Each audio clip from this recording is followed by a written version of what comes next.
मनसेचे अध्यक्ष राज ठाकरे आज खासदार संजय राऊत यांची भेट घेणार। राज ठाकरे भांडूपमधल्या निवासस्थानी जात संजय राऊत यांच्या तब्येतीची विचारणार। नाशिकमधल्या तपोवनातील वृक्षतोडीचा प्रश्न कायम। आदित्य ठाकरे हे आज तपोवनात पाहणी करण्यासाठी जाण्याची शक्यता। तपोवनातील वृक्षतोडीला गेल्या काही दिवसांपासून तीव्र विरोध सुरू। पहिल्या टप्प्यामध्ये 60% जास्त मतदान झाल्याची माहिती। 13 नगर परिषदांमध्ये 79% मतदान, यासह कोल्हापूर जिल्हा आघाडीवरती।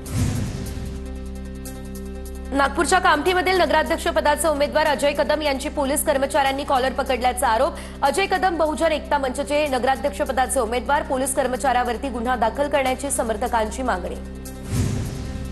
धाराशिवमधील युवक काँग्रेसच्या जिल्हाध्यक्षांचे निलंबन। शिंदेच्या शिवसेनेबरोबर युती केल्यानं जिल्हाध्यक्षांचं निलंबन। युतीसंदर्भात धाराशिव जिल्ह्यामध्ये पक्षश्रेष्ठीकडून पहिलीच कारवाई। MMRDAच्या मुंबईमधील ऑरेंज गेट ते मरीन ड्राईव्ह या प्रकल्पामध्ये आज TBMचं लॉन्चिंग पडणार पार। मुख्यमंत्री फडणवीस आणि उपमुख्यमंत्री शिंदे उपस्थित राहणार। सकाळी 10:30 वाजता सोहळा संपन्न होणार।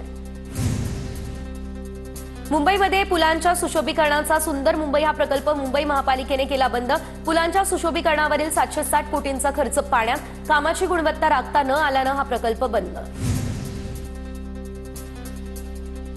पीओपीच्या गणेश मूर्तींवरती बंदी आणण्याच्या याचिकांवरती 2 महिन्यांनी सुनावणी होणार। 6 फुटांच्या गणेश मूर्तीचं विसर्जन कृत्रिम तलावामध्ये करा, असे स्पष्ट आदेश यापूर्वी न्यायालयानं प्रशासनाला दिलेले आहेत।